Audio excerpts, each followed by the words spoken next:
ចានេះខ្ញុំក៏សូមថ្លែងអំណរគុណជាមួយនឹងសំអាងកាវតីដែលបានផ្ដល់នៅសម្ភារៈយ៉ាងស្រស់ស្អាតផ្នែកអ្នករាំនារីរបស់ជាសំអាងកាវតីគឺស្ថិតនៅផ្លូវកម្ពុជាក្រោមជាប់នឹងភោជនីយដ្ឋានលីឡាចាបើសិនជាអស់លោកអ្នកមានពិធីដូចថារៀបចំមង្គលការចង់បានសម្ភារៈបំពាក់ដល់តនសម័យនោះសូមអញ្ជើញទៅសំអាងកាវតីចា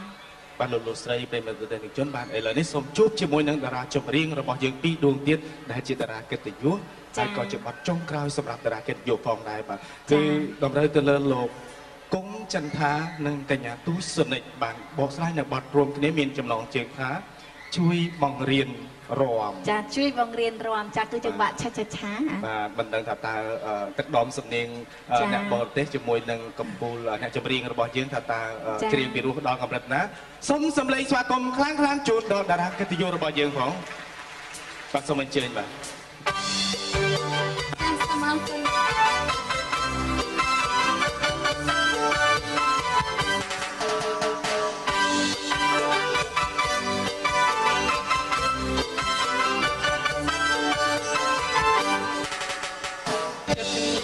បងរំពឹង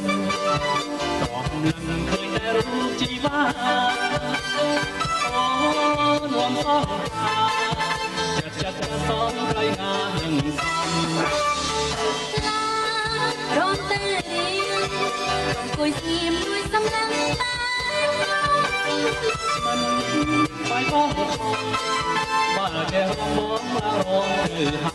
យចាចាចាចាចាចាមេតាបងរៀនបរមន្ទេស្រីចាចាចាចាចាចាមានតែមានបងឲ្យរងបានអើយពីបីបួនរំកំហនរំក្រែងទាំងត្រែកូនបានជួយបងរៀនបងរងតទៅទៀត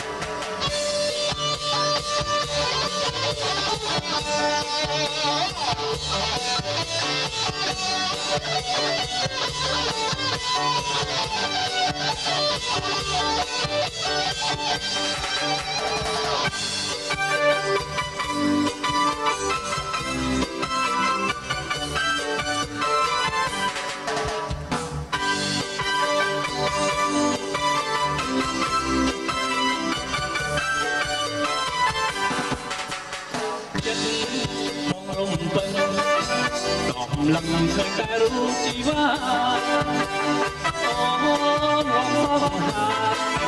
ចិត្តចាប់តបໄວណានឹងរំតែរៀងអង្គុយស្ងៀមលួយសំឡេង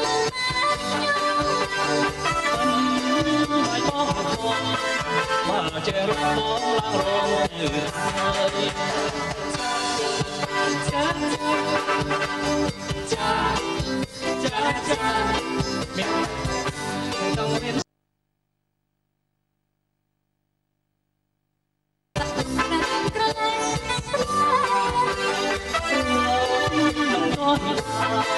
ช่วยบอกให้ผมต้องเดินเดียด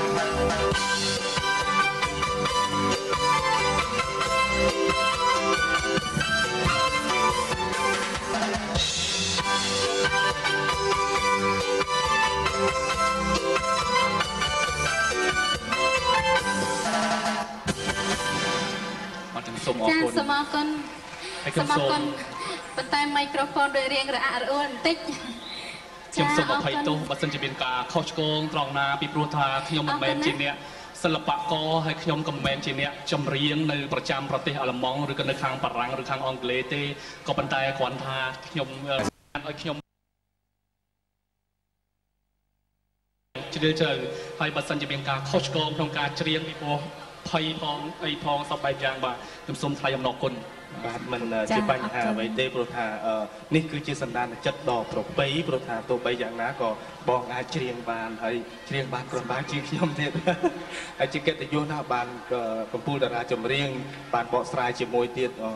រគុណអូនណាអរគុណច្រើនហើយពីកម្មវិធីរបស់យើងក៏មានបាច់ផ្កាដ៏ស្រស់ស្អាតពីអ្នកទៀងអតាជូនដល់លោកនិងកញ្ញាផងដែរបាទសូមអញ្ជើញជាឱកាសចុងក្រោយនេះចាសូមអញ្ជើញ ចា៎នេះខ្ញុំសូមអរគុណចំពោះសម្អាងការលាបសទ្ធីដែលបានជូនជាកាដូនេះដល់នាងខ្ញុំសូមអរគុណហើយសម្អាងការលាបសទ្ធីគឺមានទទួលបង្រៀនសម្អាងតុបតែងមុខធ្វើសក់និងមានចាភ្លេងខ្មែរភ្លេងបុរាណនិងមានអាចារ្យទៀតផងចាដែលមានអាសយដ្ឋាននៅផ្ទះលេខ141ផ្លូវ163សង្កាត់ទួលទំពង់1ខណ្ឌចំការមនទូរស័ព្ទ012 989 655ចាសូមអរគុណហើយនេះខ្ញុំក៏សូមអរគុណផងដែរចំពោះហាងអ៊ុតសក់កេតវ៉ាឌីដែលបានតុបតែងមុខនិងរចនាសក់ជូនដល់នេះខ្ញុំចាជានិច្ចកាលគឺកេតវ៉ាឌីតែងតែបានជួយនេះខ្ញុំនៅក្នុងកម្មវិធីចាសម្ដែងនានាចាហើយបើសិនជាអស់លោកស្រីអ្នកនាងកញ្ញាចាចង់បានមុខស្អាតសក់ស្អាតនោះសូមអញ្ជើញទៅកេតវ៉ាឌីចុះដែលមានអាសយដ្ឋាននៅតាមបណ្ដោយផ្លូវត្រសក់ផ្អែមចាហើយកេតវ៉ាឌីក៏មានទទួលបង្រៀនសិស្សផងដែរមានទូរស័ព្ទលេខ012 87 31 61ចាកម្មវិធីរបស់យើងខ្ញុំមានបេទការដ៏ស្រស់ស្អាតជូនដល់កញ្ញាផងដែរចាសង្ឃឹមថាឱកាសក្រោយនឹងអាចជួបជាមួយនឹងកញ្ញាតាមរយៈបទចម្រៀងថ្មីផងដែរចាសូមអរគុណហើយនេះខ្ញុំក៏សូមអរគុណចានិងសូមជូនពរសម្ដេចលោកជំទាវអាយឧត្តមលោកយាយលោកតាអ៊ំពូមីមមីងបងប្អូនទាំងអស់ចាហើយជាពិសេសគឺបងប្អូនចាក្នុងនាមបងជាចាជាសាស្ត្រាចារ្យម្នាក់សូមជូនពរដល់បងប្អូនចាឲ្យបងប្អូនចាមានជោគជ័យនៅក្នុងការសិក្សាហើយសូមផ្ដាំផ្ញើថាបងប្អូនបើសិនជាដើរលេងចាគឺកុំភ្លេចការសិក្សាឲ្យសោះណាចាហើយជូនពរឲ្យប្រឡងជាប់គ្រប់គ្នាបាទនេះជាបំណងល្អពីអ្នកគ្រូចាអ្នកគ្រូចាអ្នកគ្រូក្រមុំអ្នកគ្រូវ័យក្មេងពីនេះជាបំណងល្អពីអ្នកគ្រូវ័យក្រមុំបាទពីសាស្ត្រាចារ្យឥឡូវសាស្ត្រាចារ្យហើយអរគុណហើយជាពិសេសគឺសូមអរគុណចំពោះស្ថានីយ៍ចាកងយោធពលខេមរៈភូមិន្ទប៉ុស្តិ៍លេខ5គឺស្ថានីយ៍ទូរទស្សន៍ប៉ុស្តិ៍លេខ5ដែលបានអញ្ជើញនាងខ្ញុំចូលរួមជាកិត្តិយសនៅក្នុងកម្មវិធីនេះចាសូមអរគុណច្រើនចាអរគុណជម្រាបលាអរគុណជម្រាបលាពេលនេះសូមជម្រាបសួរទៅលោកគង់ចន្ទថាបន្តិចព្រោះថាគាត់មើលអញ្ជើញមកដល់ស្រុកយើងប្រហែលថ្ងៃហើយដែរបាទរយៈពេល2សប្តាហ៍ហើយ2សប្តាហ៍ហើយហើយបងអញ្ជើញទៅនៅប្រទេសអាល្លឺម៉ង់ឬមួយក៏ខ្ញុំនៅប្រទេសអាល្លឺម៉ង់បាទទៅសិក្សាដែរបាទទៅសិក្សាតាំងពីឆ្នាំ1986ឥឡូវបានបញ្ចប់នៅមិនទាន់បញ្ចប់ទេបញ្ចប់ហើយខ្ញុំនៅសល់ប្រហែលបាទនៅហើយជាបាទគាត់ចិត្តចូលជាសិនជាតិអាល្លឺម៉ង់សូមទុកសិក្សាផ្នែកអីដែរបងសូមផ្នែកបច្ចេកទេសខាងម៉ាស៊ីនជំរុះនិងដំឡើងទូទៅផ្នែកចាមានអីចាគាត់ច្រៀងពីរោះឲ្យរូបរាងគាត់សង្ហាទៀតបាទខ្ញុំគួរឲ្យសោកស្ដាយដែរពីព្រោះខ្ញុំអត់ដែលមានបទពិសោធន៍ហើយជាពិសេសគឺជាលើកទី1ដែលមកឈរនៅលើឆាកដូច្នេះគឺជើងវាដូចអាសេងហ្នឹងណាចឹងគឺថាផ្លិចមុខផ្លិចក្រោយបន្តិចចាមិនឆ្វេងទេផ្លិចទោសបើសិនជាមានការខុសឆ្គងសូមមេត្តាអធិស្ឋានបាទសូមថ្លែងអំណរគុណ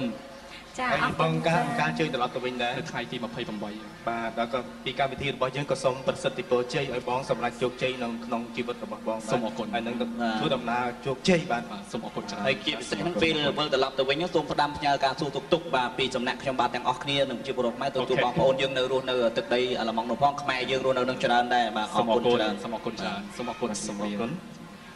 ចានៅក្នុងពេលនេះសូមអនុញ្ញាតជួបជាមួយចាស់ថំនៃកម្មវិធីរបស់យើងមួយផ្លែសិន